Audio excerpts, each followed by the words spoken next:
Assalamualaikum warahmatullahi wabarakatuh.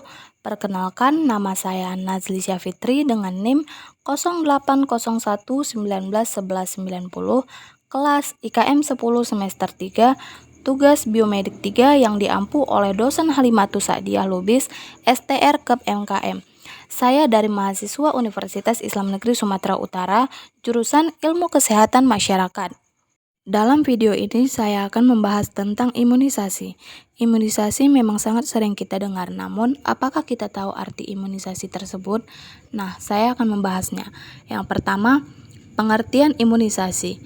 Imunisasi adalah suatu cara untuk meningkatkan kekebalan seseorang secara aktif terhadap suatu antigen, sehingga bila kelak ia terpajan pada antigen yang serupa, tidak terjadi penyakit.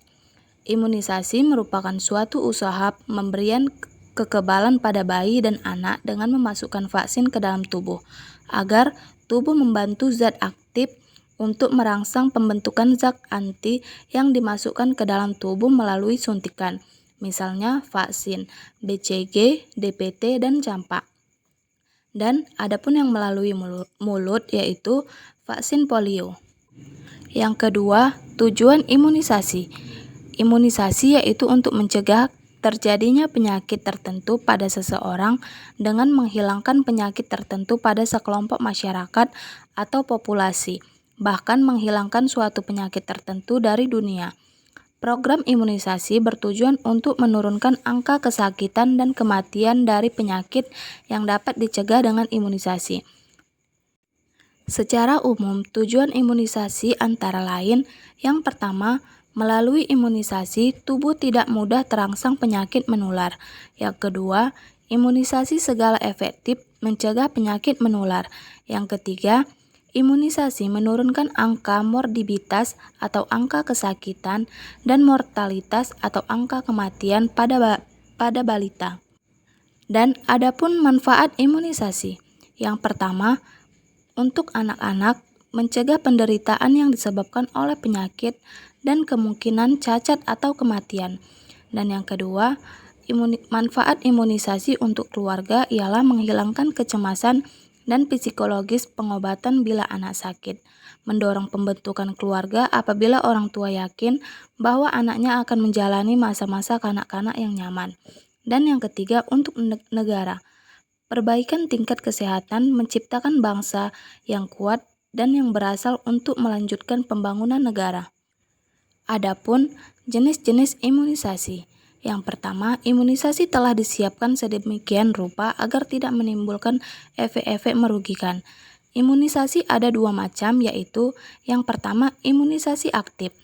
Imunisasi aktif merupakan pemberian suatu bibit penyakit yang telah dilemahkan agar nantinya sistem imun tubuh berespon spesifik dan memberikan suatu ingatan terhadap antigen ini, sehingga ketika kita terpapar lagi, tubuh dapat mengenali dan meresponnya.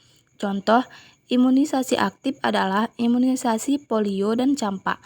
Dalam imunisasi aktif terdapat beberapa unsur-unsur vaksin, yaitu yang pertama, vaksin dapat berupa organisme yang secara keseluruhan dimatikan, ektocistin yang didetoksifasi saja, atau detoksin yang terikat pada protein pembawa seperti polisakarida, dan vaksin dapat juga berasal dari ekstrak komponen-komponen organisme dari suatu antigen.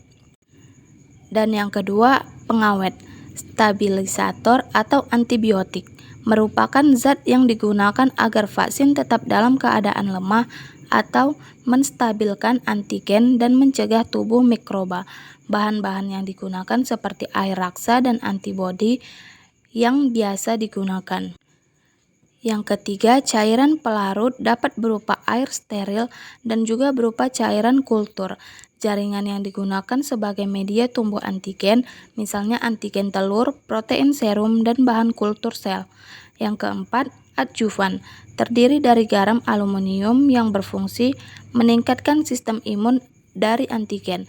Ketika antigen terpapar dengan antibodi tubuh, antigen dapat melakukan perlawanan juga. Dalam hal ini, semakin tinggi perlawanan, maka semakin tinggi peningkatan antibodi tubuh. Dan masuk yang kedua, imunisasi pasif.